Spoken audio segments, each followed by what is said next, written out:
I don't hear anything. Was sound playing or no? Oh, no. It's just image.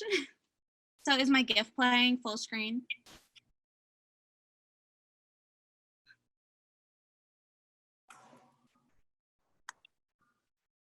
Let's see. Now we're on. Is my presentation showing? Yep, your presentation is showing. Everything looks great. It's 11:30. So Brenna, the floor is yours. I will be here waiting in the sidelines until you're finished to unmute everyone for comments. All right. Well, thank you. So hello, everyone. I'm Brenna Arnold, and welcome to my degree project titled Sex Inclusive. Sex Inclusive is an education curriculum I have created this past semester that focuses on accurate and inclusive information about sex and sex-related topics for students in every grade from kindergarten through 12th grade. So you're probably wondering what inclusive sex education means. It's kind of a unique title I've given my project.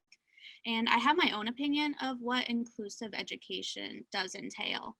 Throughout my own educational career in both public and Catholic school districts, I never fully understood what sex was through my environments.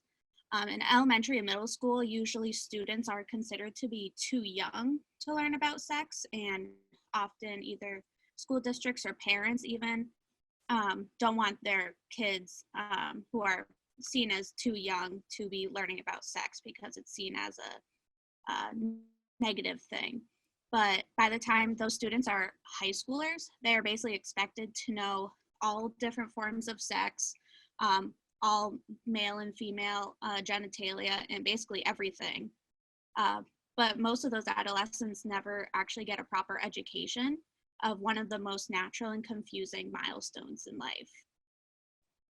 So to me, inclusive means every child and young adult is presented with correct and unbiased information about sex that is relevant to the age of the student. So curated due to different ages, like you're not gonna teach a high schooler the same sex practices and safety sex practices to an elementary school student because it just doesn't apply to them.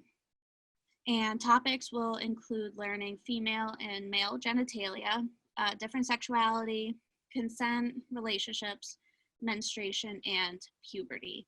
Although there's like a lot of other topics that does kind of revolve around sex education. For my project, I narrowed down to some important aspects.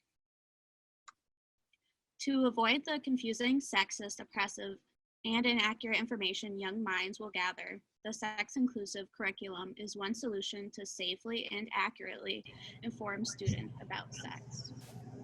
So this is a snippet of my mission statement I created for Sex Inclusive.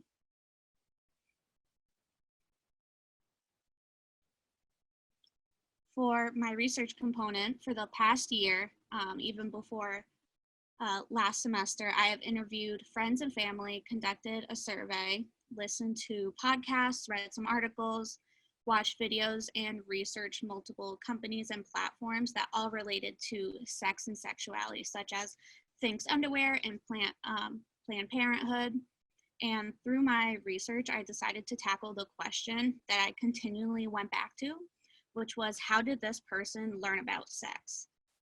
My first obvious answer that popped into my head was they learned it from school. But as a lot of people know, as I'm sure you guys know, many people, including myself, did not receive proper sex education through their educational career from kindergarten to 12th grade, which I think is a very negative thing for society. So to help answer this question, I conducted a workshop in my degree project class with Fish with my peers of all genders. So the workshop that I gave was an intense quiz on the female and male reproductive system and anatomies. So the results, also for myself, were not great. both females and males in my class could not identify all the pieces of anatomy, which does demonstrate how our education system has failed us on such an important and natural topic. But my degree project class, they did have a positive reaction to the challenge since it is really taboo to still talk about sex education, even as adults, college students are. So it was a fun challenge to talk about something that usually you learn at a younger age. And also the illustration style of the diagrams, everyone appealed to. So I did refer to the tactic of quizzes and this illustration style as inspiration for my final deliverables. So as everyone has been impacted, the pandemic did allow me to think of the students, teachers, and guardians whose education has changed dramatically to online learning, especially those with younger students from kindergarten and elementary school and middle school.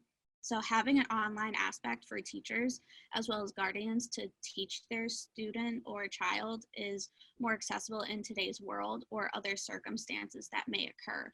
Because when I was first thinking about this project in January, I really wanted to create a print piece because kids and people react more positively to something physical, especially an art piece that really involves a person's creativity.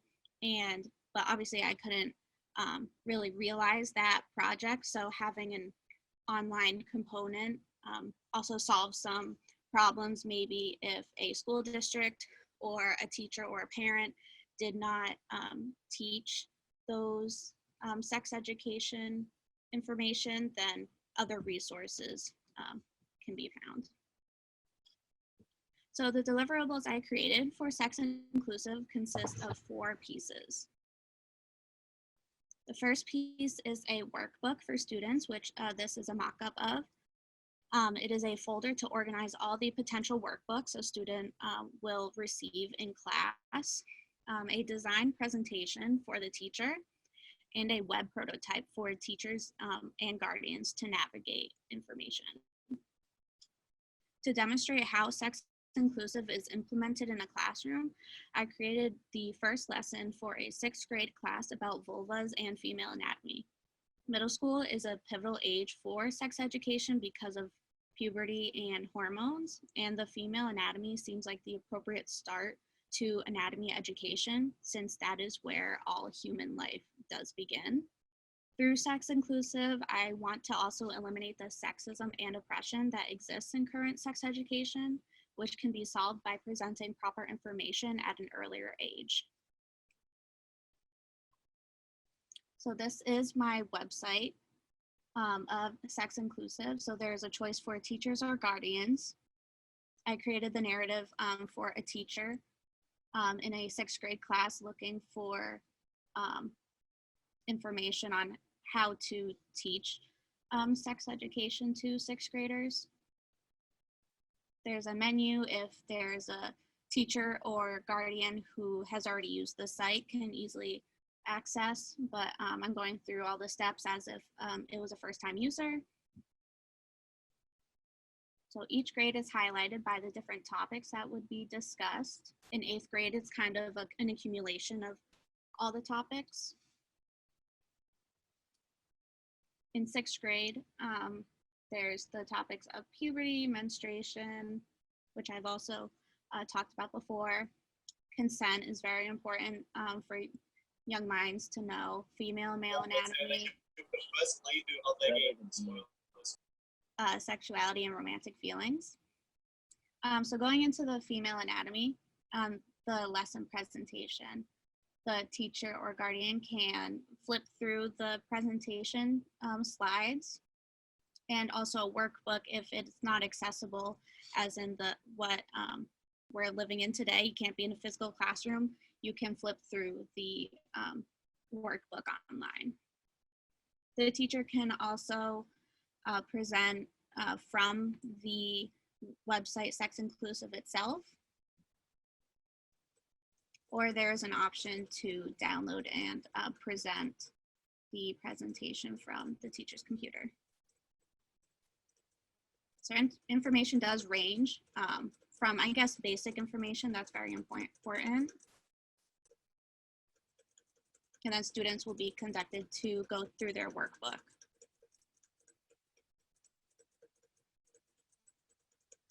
For the workbook, you can also present live.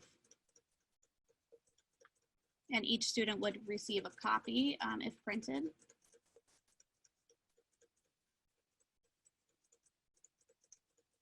So the printed pages goes along with the same time as the presentation or the same order.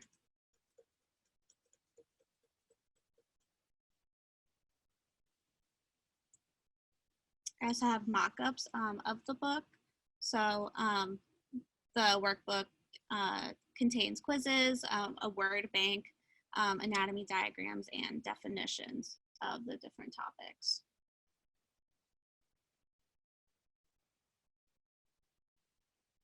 This is a mock-up of the folder for each student.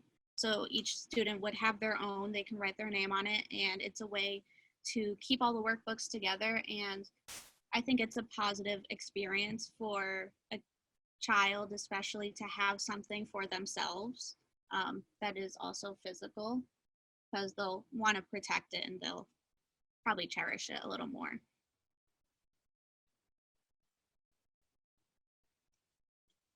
And thank you for your time. And I offer or welcome any questions anyone has.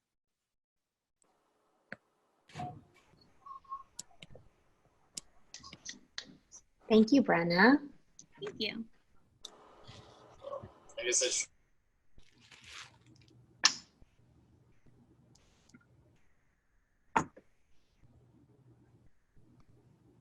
I just wanted to say, I really love how you made such nice books for people to use, because thinking back to like when I had sex ed in like 5th grade and middle school, it was always just so boring.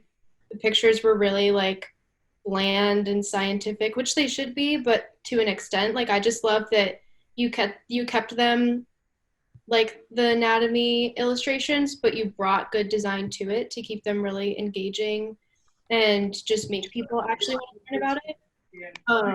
And I also think it's important that you made it really like a lot of people connect that experience. In a way that Laura and Chris don't, because part of the organization. Is that someone talking for my presentation? I hear like another audio, but I can't really hear it. I've muted them.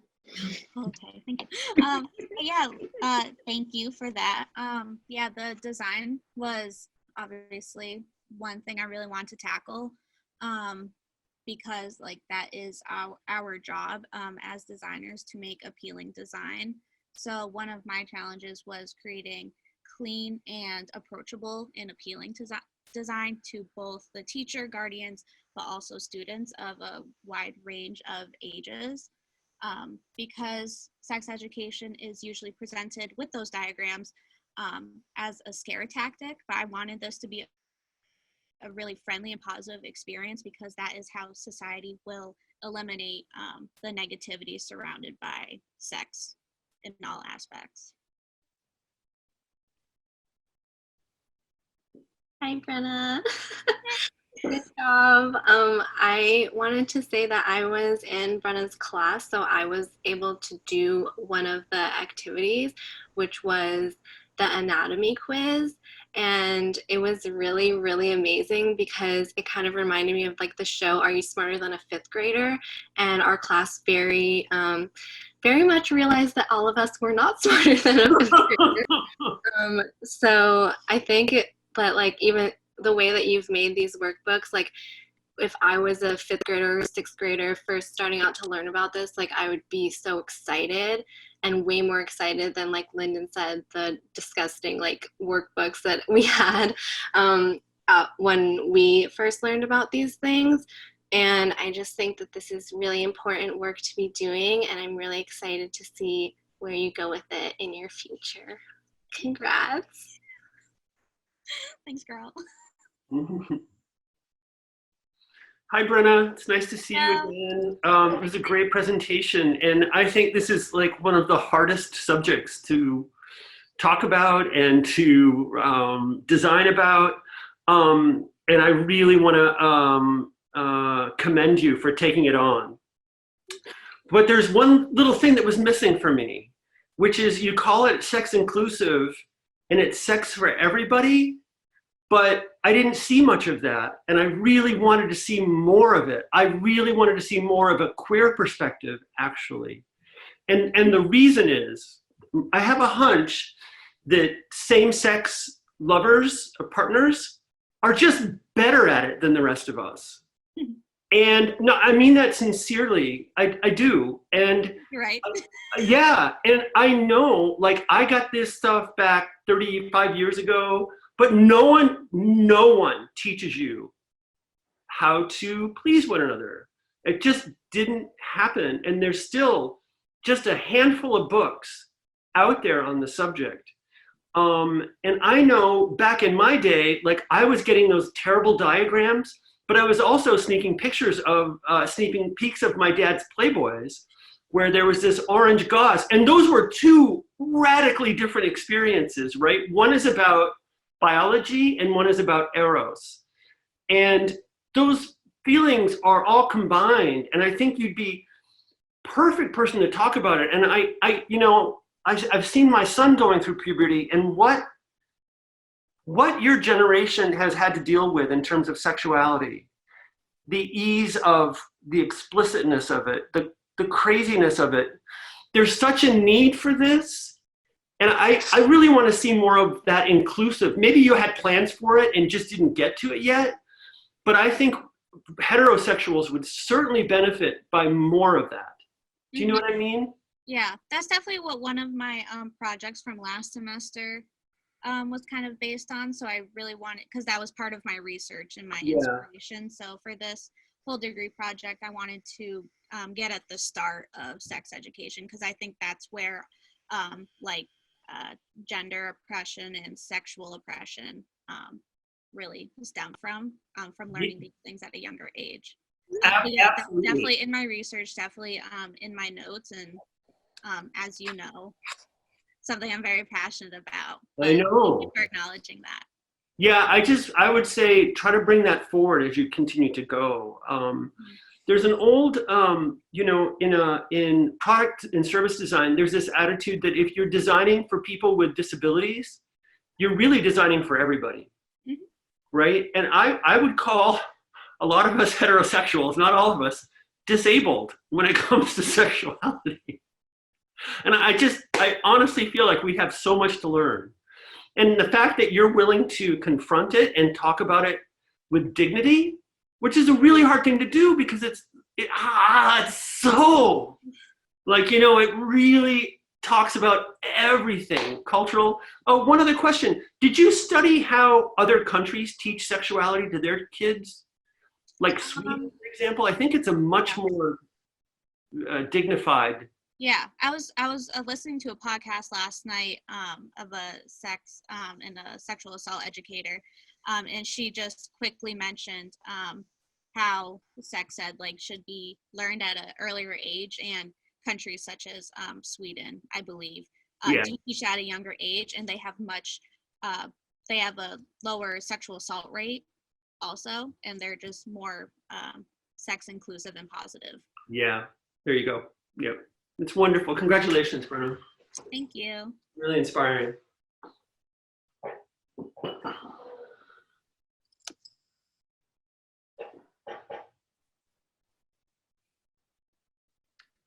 Brenna, great job. Thank you. Congrats on this.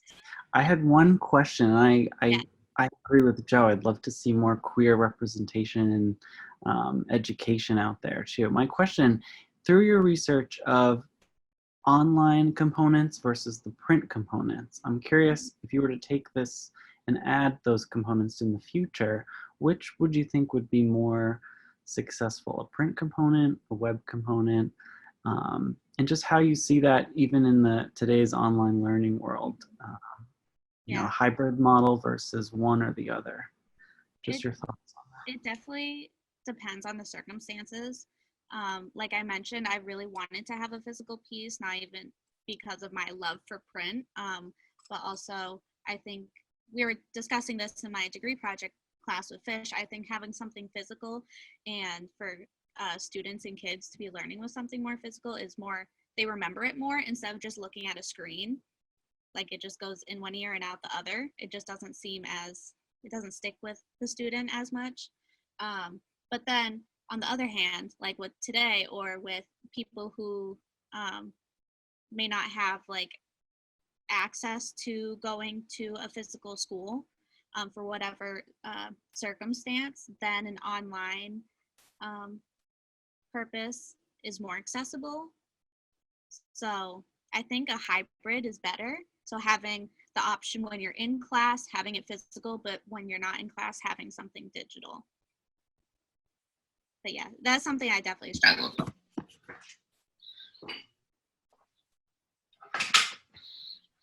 Yeah, it's great to see the research on how students learn as a big part of it. I can definitely see that in the deliverables. Well done. Brenna, thank you so much for Thank you. being interested in a space that people usually aren't, right? And that's, I'm gonna say this and it's gonna sound wrong, but like designers like the sexy stuff and sex education is not sexy. Right? Like it just, it's one of the things that like we lean away from because it's not attractive or we might not want it in our portfolios or, and I see this all the time. And like, I think that's where some of the biggest like opportunities and impact is. So thanks for choosing an unsexy sex topic. No problem. It's definitely a topic I'm interested in. I've become more interested. I'm kind of more numb to just like talking about sex. It doesn't feel as taboo to me since doing this research for the past year. But if I were like talking about this, like when I was in high school, it's very taboo and secretive. And you don't really want to talk about it. So that's how I want other people to really evolve through projects like this or just my project. I think that's another important part of your project is like breaking that stigma, because we really shouldn't be operating in a world where one of the most important parts of it is like embarrassing, especially for like young kids. So that could be helpful. Yeah, definitely. Mm-hmm.